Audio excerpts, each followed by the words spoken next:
Buenas noches, sean todos bienvenidos a este curso taller Principios básicos de la tecnología del concreto. El día de hoy vamos a ver el control que se tiene que hacer estadísticamente al concreto, tanto para su resistencia a la compresión como a su resistencia a la flexión. Dentro del cual vamos a ver los parámetros estadísticos, sus parámetros de control, siguiendo la normativa del Reglamento Nacional de Edificaciones E060, concreto armado para Perú, y el código ACI 214R11. Comienzo presentándome. Yo soy el ingeniero Cristian Cruzantón. Soy ingeniero civil egresado de la Universidad Nacional de Piura. Soy especialista en tecnología del concreto por el Instituto de Educación Avanzada de Brasil. Técnico ACI grado 1, técnico para pruebas de campo. Soy gerente general de Control Más Concreto EIRL. He sido jefe de soporte técnico en soluciones químicas para la minería y construcción, Sokimik-SAC, y jefe de control y aseguramiento de la calidad del concreto en DOI Contratistas Generales SRL. Bueno, vamos a dar inicio a este capítulo del control estadístico del concreto.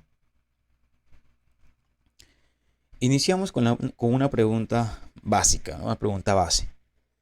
¿Por qué es importante evaluar estadísticamente los resultados de los ensayos de resistencia del concreto? Si bien nosotros comenzamos con un control o una selección inicial de materiales para poder diseñar nuestro concreto, debemos tener en cuenta que cada material que conforma el concreto es un material variable. Va a poseer mucha variabilidad. Varía el agregado grueso, el agregado chancado, la arena zarandeada o arena fina en todo caso. Genera variabilidad. No todas las arenas vienen con el mismo módulo de fineza, con el mismo pasante de malla 200. Varía de acuerdo a la cantera de explotación de estos materiales. El cemento también posee variabilidad, el aditivo. Entonces, estas variabilidades van a influir netamente en el producto final del concreto. Si bien es cierto, nosotros para poder evaluar un concreto debemos haber hecho una previa selección de agregados de acuerdo a la normativa ACTMC 33. Debemos haber hecho o concebido un diseño de acuerdo a las características de nuestro proyecto, ya sea por resistencia, por durabilidad, cómo vamos a colocar el concreto, de qué forma lo vamos a mezclar, en dónde vamos a poder colocar este concreto, ¿sí? Vamos a seleccionar el slam que necesitamos, la cantidad de cemento, la cantidad de aditivo. En todo caso, si se necesitaron fibras o si se necesitaron adiciones como pozolana, sílice, escoria de alto horno, filler. Entonces, todos estos materiales han pasado por un adecuado proceso de selección, al igual de un adecuado proceso de diseño de mezclas. ¿Sí? Entonces, a lo largo de todo este proceso, ya luego para el mezclado, para la producción, ya sea un concreto premezclado, un concreto hecho in situ, con un trompo mezclador, se ha visto involucrado también un personal que va a generar el moldeo de las probetas. Primero el muestreo, un adecuado muestreo, un adecuado moldeo de probetas, curado, luego el transporte hacia un laboratorio o en caso sea en un laboratorio in situ. Tiene que ver o influye mucho los equipos que se emplean para este ensayo a compresión, la habilidad del que hace el ensayo, o en todo caso si es que la prensa está calibrada o no. Entonces influyen muchos factores, y estos factores que influyen en el concreto van a determinar una cierta variabilidad que estadísticamente hablando nosotros tenemos que evaluarlo y determinar si realmente, a pesar de toda esa variabilidad que tenemos, el concreto cumple con las especificaciones técnicas primordialmente del proyecto y que cumpla los parámetros para el cual ha sido diseñado. Si bien nosotros recordamos que para escoger un FC requerido, tenemos que irnos a la norma RNE 060 y establecer cuál es el caso para el cual nos estamos presentando. Por decir, si yo llego a un lugar, del proyecto, donde no he fabricado concreto aún, donde no tengo data histórica de la cual yo pueda contar, entonces tengo que escoger de acuerdo a la resistencia de concreto que voy a fabricar y de acuerdo a la tabla del RNE, cuál va a ser mi FC requerido. ¿Sí? Entonces, primero tengo que plasmar cuál ha sido mi FC requerido, cuál ha sido mi FC de diseño y qué datos estoy obteniendo en mi evaluación estadística del concreto. Sí, ya vamos a ir viendo más adelante cuáles son estos parámetros de control que tenemos que tener en cuenta e ir dándonos cuenta si realmente todo el proceso de elaboración del concreto, desde la selección de materiales hasta la rotura de probetas, han sido procesos, primero, estandarizados, con equipos y herramientas estandarizadas, con personal calificado. ¿Sí?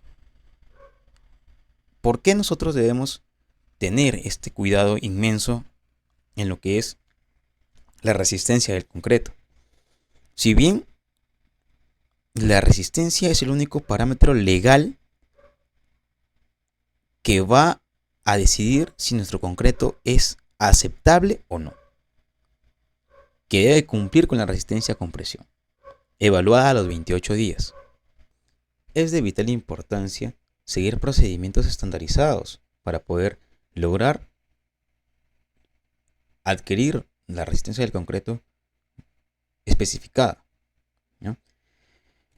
Vamos a ver. Bien, ya he explicado, existen muchas variabilidades, hay muchas variaciones, tanto en la resistencia del concreto, que se ve influido o se ve influenciado por diversos factores, diversas fuentes. ¿Cuáles son estas fuentes? Existen variaciones entre tandas y variaciones dentro de la tanda. Cuando hablamos de variaciones entre tandas, nos referimos a cada bachada que se ha producido para ese concreto. ¿Sí? Y aquí va a intervenir tanto las características y las dosificaciones de los materiales que van a formar parte del concreto. En el Perú, muchas concreteras que nos abastecen de concreto, en este caso de premezclado, son plantas de concreto dosificadoras. ¿A qué me refiero a esto? Dosificadoras que no son automatizadas. Muchas de ellas no son automatizadas. Otras sí, pero muchas no. Entonces, ¿cuál es la variación?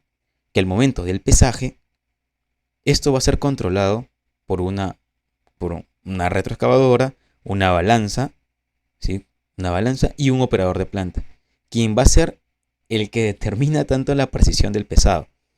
Entonces, si una planta no está automatizada, la variación entre tandas va a ser superior. Va a haber una variación significativa. Incluso la dosificación de cementos también varía. ¿Sí? Por decir, el cemento, muchas plantas dosificadoras trabajan por diferencia de pesos. Entonces, si el operador no tiene un control, digamos, un mejor control en la dosificación, va a haber mucha variación. ¿Sí? Entonces, es parte de la variación entre las bachadas, entre las tandas. ¿Sí? Una tanda podríamos considerar una producción de un carro de 8 cubos, en ejemplo, ¿no? Porque cuando dosificamos para tandas de 8 cubos en plantas dosificadoras. Por ahí pueden ser 10, pueden ser 12, dependiendo de la capacidad del camión mezclador. Pero en este caso, va a existir una variación. Variaciones en relaciones agua-material cementante. Esto va a significar tanto cuando tengamos la corrección por humedades, ¿sí? Muchas veces no contamos o no se cuenta con un laboratorio perenne en obra que esté corrigiendo por humedad, por la absorción, o que de repente por allí se equivocaron en dosificar el aditivo. Entonces, cuando ya se genera el afinamiento de la cantidad de agua en el mixer, entró menos agua o entró más agua de repente, ¿no? O entró, en ese caso, si se dosificó mayor cantidad de aditivo, entra menor cantidad de agua. Ya hubo una variación. Variación en el mezclado, en el transporte y en el muestreo. Variación en la colocación y consolidación. Variación en la temperatura y curado del concreto. Estas variaciones se van a ir dando entre tandas. Variaciones dentro de la tanda. Ya tenemos nuestro carro en obra y vamos a hacer un muestreo.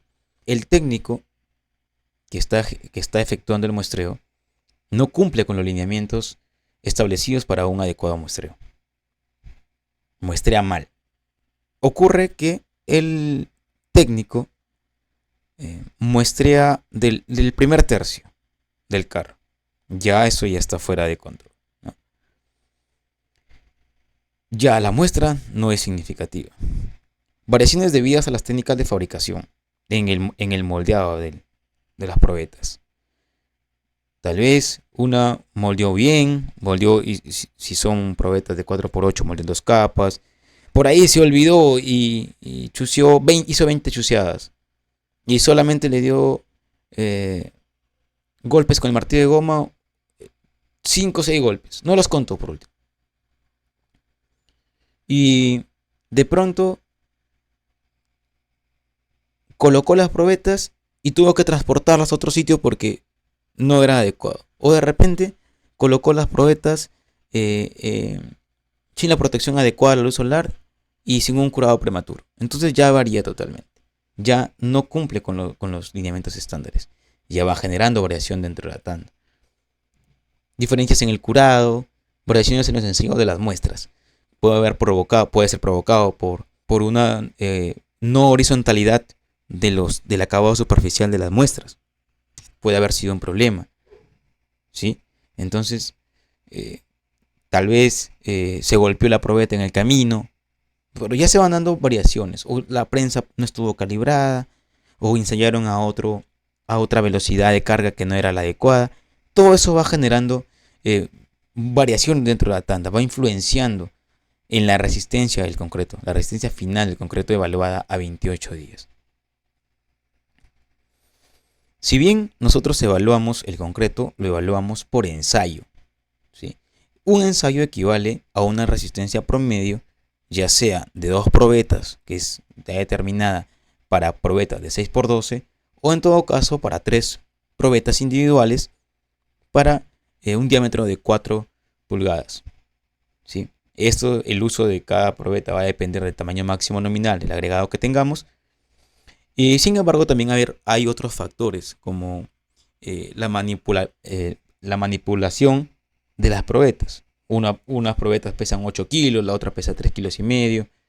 Entonces, es significativo tanto ergonómicamente un uso o una forma de trabajo más ligera, ¿sí? Que no va a generar una variación muy alta, ¿no? en el tema del control para el ensayo a compresión. Entonces, como decíamos, las probetas son el único elemento legal que determina la aceptación del concreto.